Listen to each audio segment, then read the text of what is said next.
الحمد لله رب العالمين، ملء السماوات وملء الأرض وملء ما شئت من شيء بعد، والصلاة والسلام على محمد طب القلوب ودوائها وعافية الأبدان وشفائها ونور الأبصار وضيائها وعلى آله وصحبه وسلم.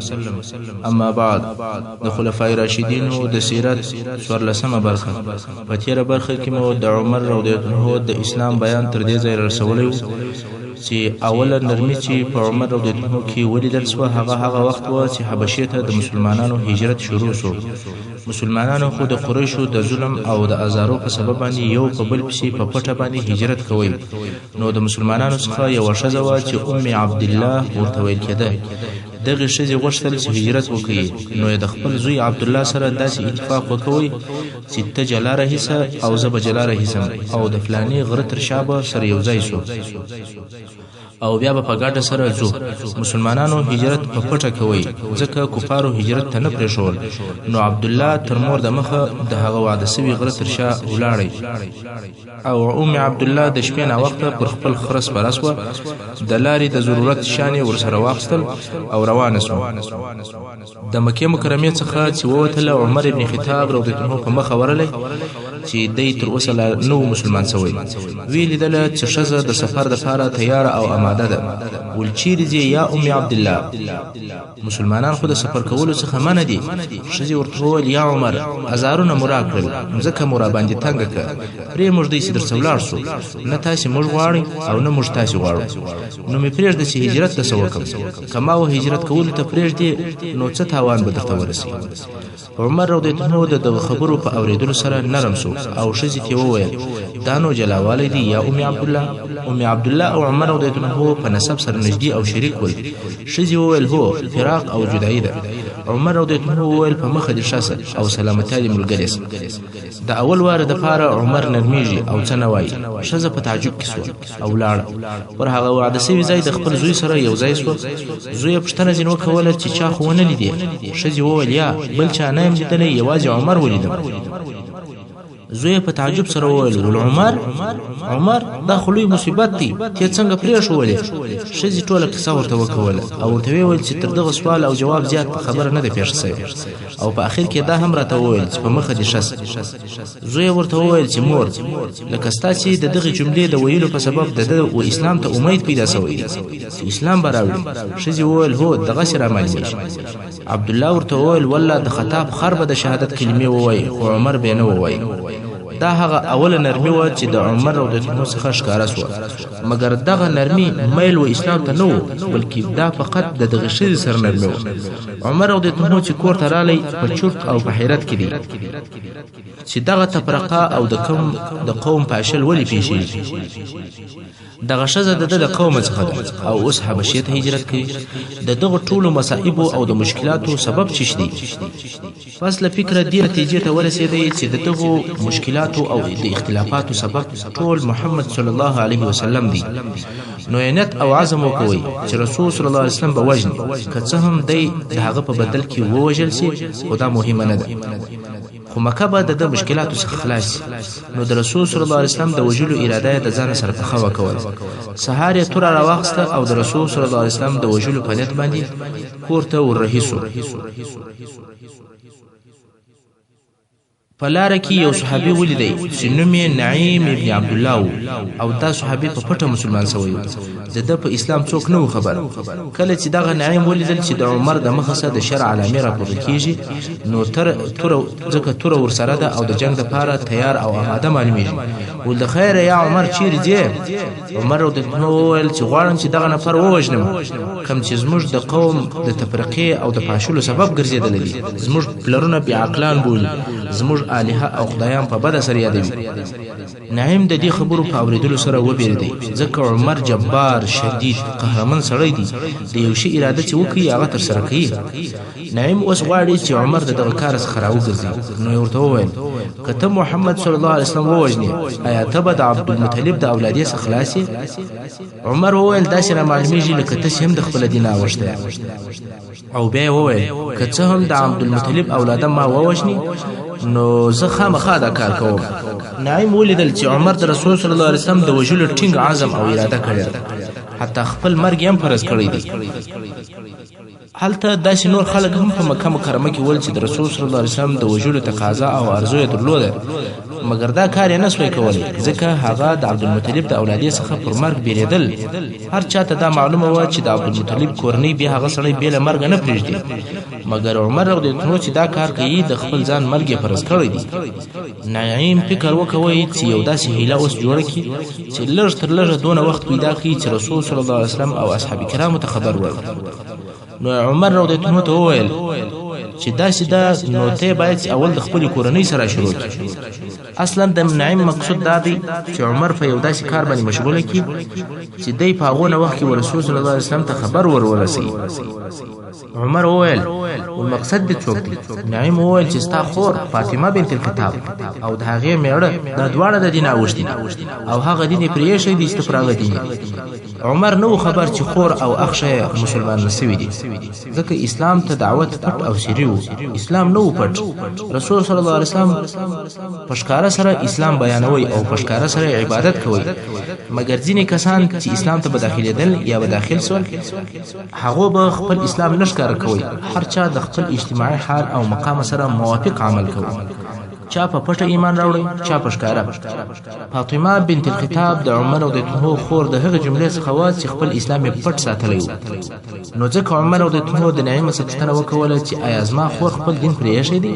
نعیم وویل هو. عمر رضی الله عنه د رسول صلی الله علیه وسلم د طرفه راوګرځېدی او د اخښې او د خور پر طرف باندې روان شو.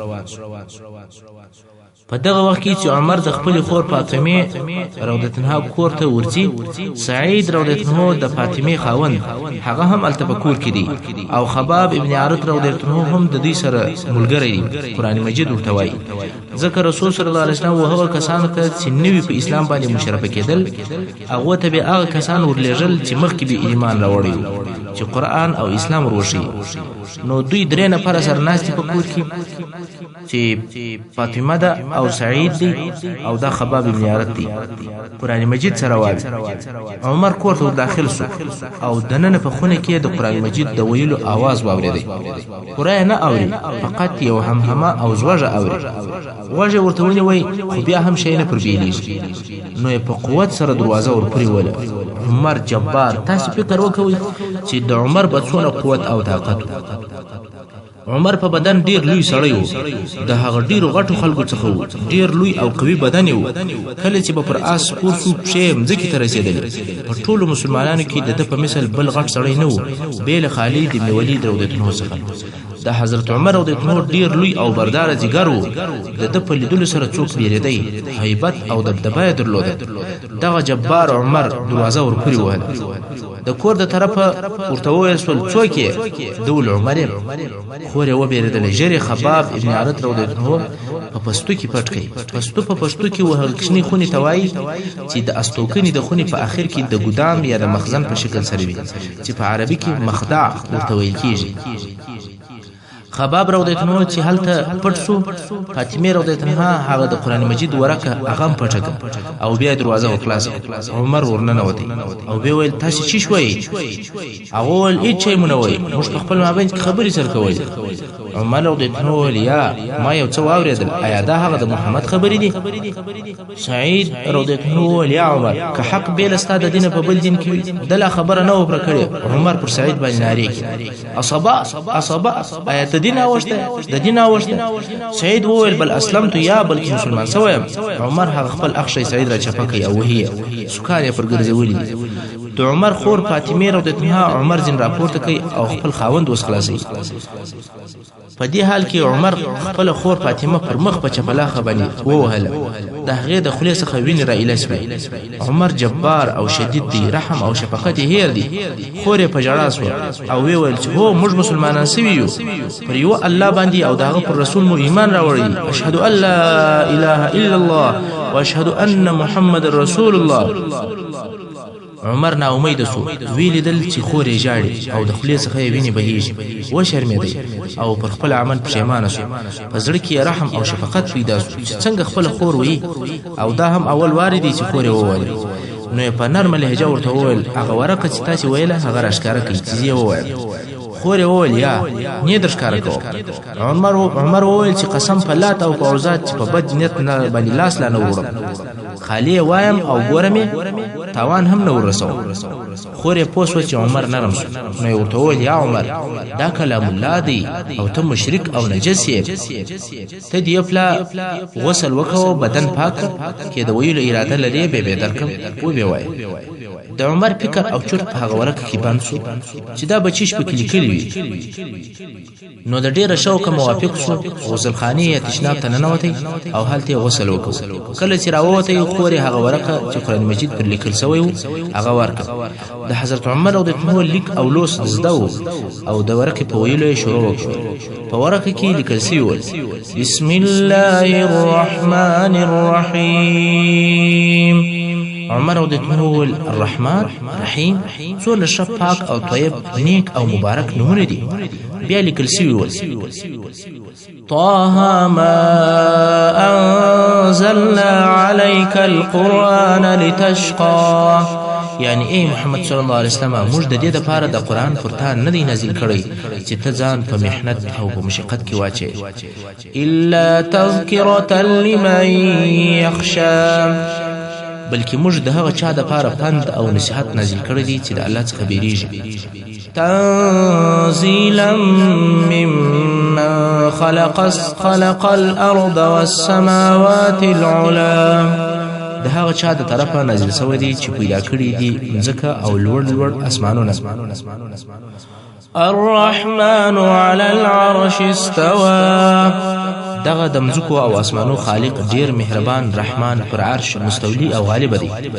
له ما في السماوات وما في الارض وما بينهما وما تحت الثرى، خاص دلر دی یوازې دی جل جلاله د هغه شانو مالک دی چې په اسمانو کې دي او د هغه شانو مالک دی چې په مځکه کې دي او د هغه شانو مالک دی چې د مځکې او اسمانو په مابین کې او د هغه شانو مالک دی چې تر مځکه لاندې دي.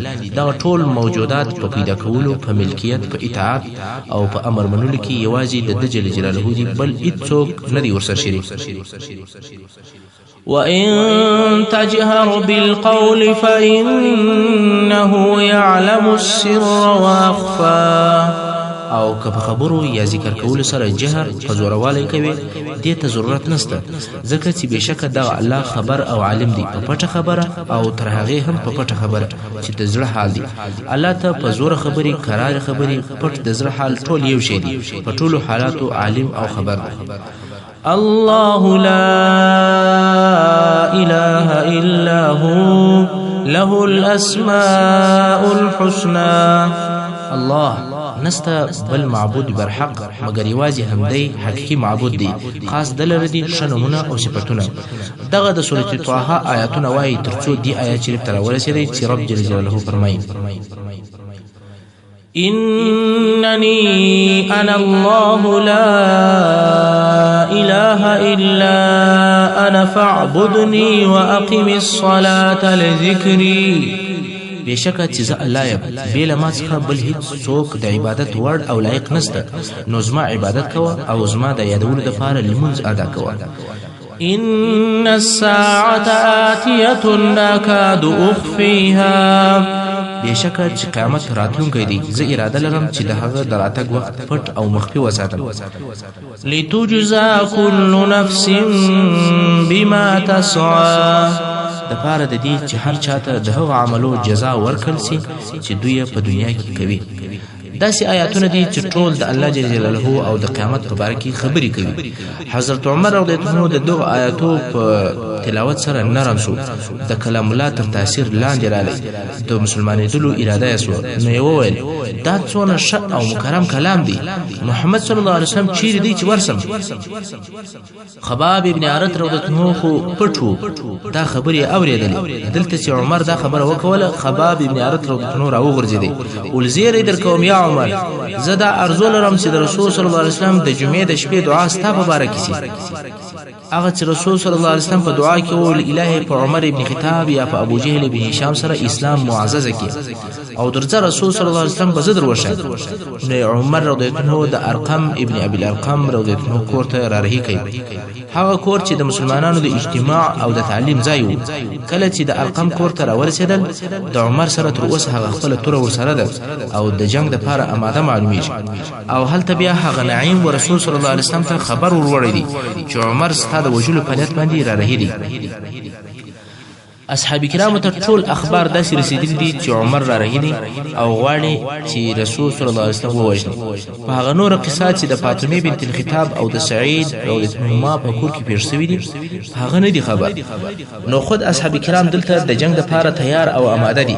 کله چې عمر د ارقم ابن ابي الارقم رضی الله کور ته ورسېدل د کور دروازه یې ور وټکوله. یو د اصحاب کرامو څخه ور ولاړ شو، د دروازې تر چاکې ورته وکتل، ویې لیدل چې عمر توره په لاس ولاړ. رسول صلی الله علیه وسلم چې دننه په خونه کې و هغه ته حال ووایي او دلته اصحاب کرام د سرای په میدانه کې سره راټول دي. حمزه رضی الله عنه پوښتنه وکوله چې څه پېښه ده. دوی وویل چې عمر دی. حمزه رضی الله عنه وویل عمر دروازه ور خلاصه کړي، که د ده راتګ د خیر په نیت وي خیر به وویني او که د شر په نیت راغلی و د ده په توره به یې ووژني. هو دا صحیح خبره ده چې عمر غټ او ډیر قوي و، مګر سیدنا حمزه رضی الله عنه جنگي پهلوان او فارس و، داسې پهلوانو چې په قریشو کې مثل نه و. په دغه وخت کې رسول صلی الله علیه وسلم د خونې څخه راووتی. حمزه رضی الله عنه ولیدی چې حمزه رضی الله عنه نورو صحابهو ته ویل پرېږدئ چې کور ته راشي چې ته په توره وژني. رسول صلی الله علیه وسلم وفرمایل یا حمزه ته ننوځه. حمزه رضی الله عنه هم د رسول صلی الله علیه وسلم په امر باندې خونې ته ننوت او رسول صلی الله علیه وسلم وفرمایل عمر ته دروازه خلاصه کړي. اوس خلک په حیرت کې دي چې عمر د رسول صلی الله علیه وسلم د وژلو په نیت راغلی دی او رسول صلی الله علیه وسلم وایي چې دروازه خلاصه کړي. حال دا چې د رسول صلی الله علیه وسلم سره کم ساتونکی او محافظ هم نشته.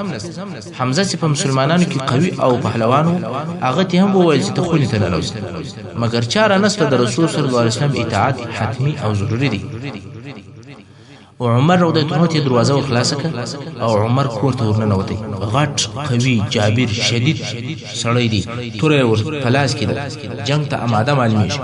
رسول صلی الله علیه وسلم ورنږدې سو، عمر تر ګریوانه ونیوی او شدید ټکان یې ورکړ، په دونه قوت سره وشړوي چې عمر پر ځنګنو کښېنستی او رسول صلی الله علیه وسلم فرمایل اما انا لك يا ابن الخطاب ان تسلم.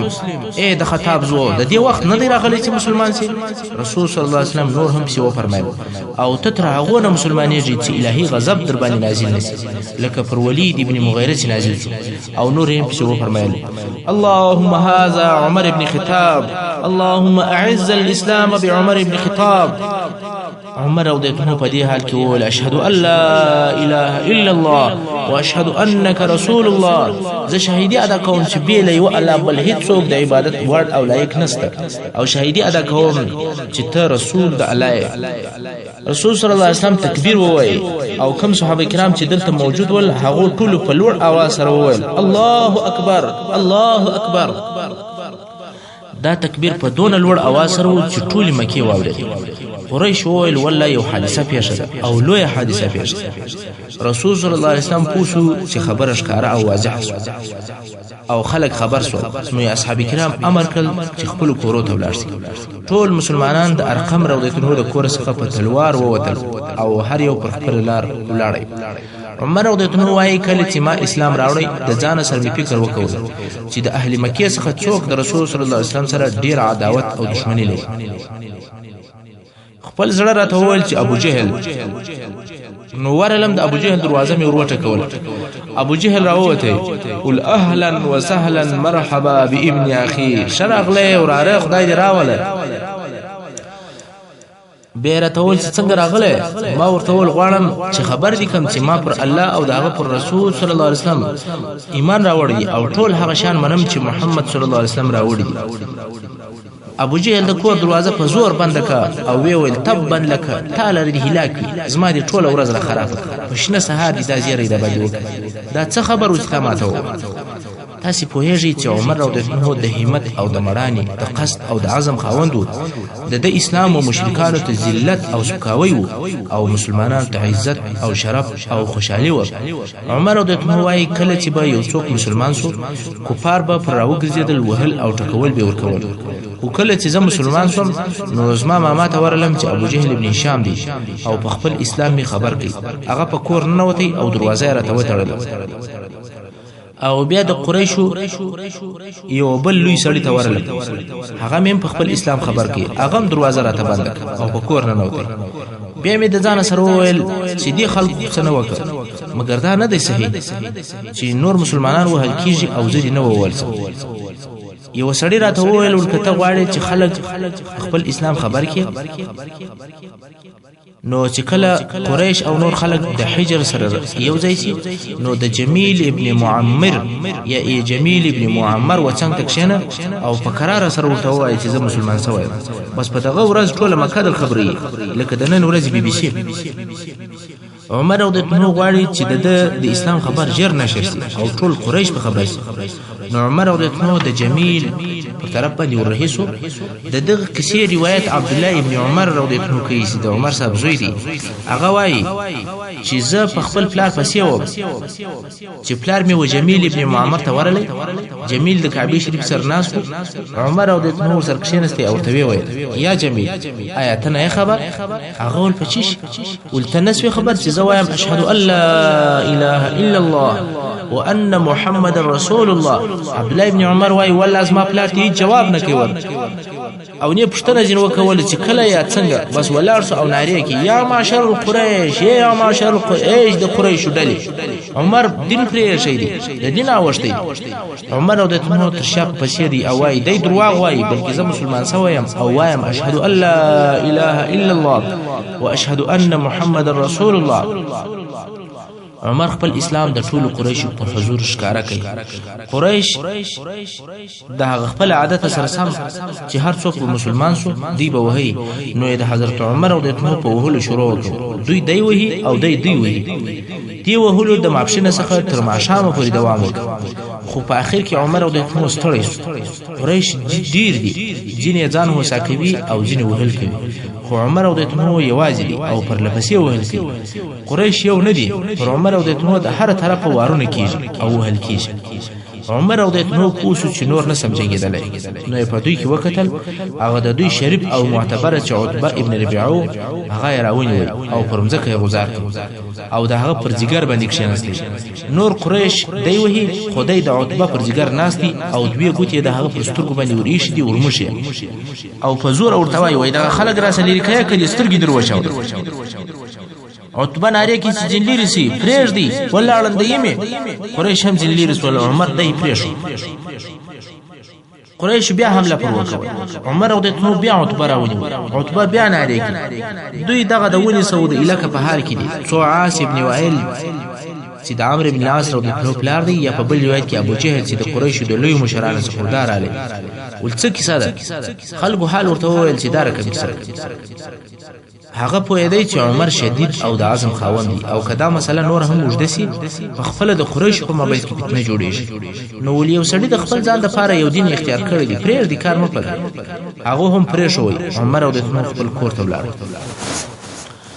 امام بخاری رحمه الله د عبد الله ابن عمر او د تمو څخه روایت کوي وای کله چې عمر او د تمو په کور کې دا بیر ور سره و چې قریش به کور ته پسی ورسي په دغه وخت کې عاص ابن وائل سهمي ورترالی چې دغه عاص په جاهلیت کې زموږ د خلفاو څخه او عمر او د تمو ته وویل چې صدر پیښ عمر او د تمو وویل چې ستا قوم د اراده لري که زه مسلمان شوم نو بیا دې ما وژني عاص ابن وائل وویل چې څوک دې نشي وجلی نه څوک دې نږدې کېدلی شي عمر وایي چې پس دغه چې عاص راته وویل نو زه په امان شوم عاص چې وروته ویل دل چې شیله په خلکو ډکل ول چیرې ځي خلکو ټول دغه عمر د دینه اوښته دی ورڅو عاص وویل هغه ته څوک نشي ورتلای یعنی هغه زما په جوار او په ساتنه کې دي نو خلک هم ټول سره وخښل حضرت عمر او د اتمو په دې سره کفایت نه وکوي چې قریش په خپل اسلام خبر کړي بلکې خپل کور ته ولاړی الته خپل اولادونه سره ټول کړ او ورته ویل چې پوسی زه دا شهیدی ادا کوم چې لا اله الا الله محمد رسول الله او تاسو هم امر کوم چې د یو الله عبادت وکوي او پر هغه الله ایمان راوړي زوی چې عبد الله ابن عمر هغه ټول پلار زه یو کال د مخله مسلمان سوی پلار په قهر سو ول په والله زبتا شو وهم آیا ته پلار پرېږدي چې جهنم ته داخل شي او ته مسلمان سوی ما ته دی ویل نو ول خو زبدیم اسلام ته دعوت ول د عمر او د اتمو چې به هر وخت دا قصه ور پیاد شو نو خپل زوی ته به قهر رالی